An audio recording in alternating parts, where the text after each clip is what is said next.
আমার মনে হয় এটা না দিয়ে বোরখা না পরে একটু বলিউড টাইপের বা একটু খোলামেলা চরিত্রে কাজ করাটাই বেটার। This is I.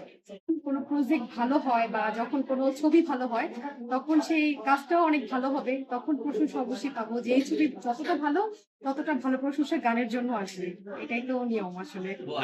যে ক্যারেক্টারটা থাকে সেটাই প্লে করা উচিত। আইটেম রাকিব ভাইয়ের প্রথম আমি আমার যে প্রথম জীবনে এন্ট্রি হয়েছিল সুপার হিরো, আমি সেখানেই রাকিব ভাইয়ের ছবিতে কাজ করেছি রবি টাইগারের সাথে।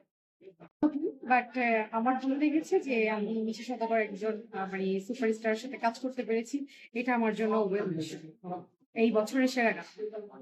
ডেফিনেটলি যখন আছে, কিন্তু সেই আমার সাথে চরিত্রটা বা হচ্ছে আমার সাথে ক্যারেক্টারটা যদি ম্যাচ হয় বা আমি সেই সুযোগ পাই ভালো কোনো ছবি, তাহলে আমি স্বপ্ন বলতে এই যে যেভাবে আগাচ্ছে এটাই আমার স্বপ্ন। এখানে আমি থাকতে চাই, কাজ করতে চাই, এর থেকে বেশি কিছু আর কি।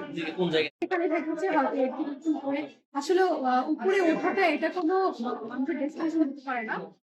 কাজ করতে করতে অভিজ্ঞতা শেয়ার করতে করতে তখন আর কি মানুষ একটু উঠতে পারে। এটা হচ্ছে আমার মনে হয়।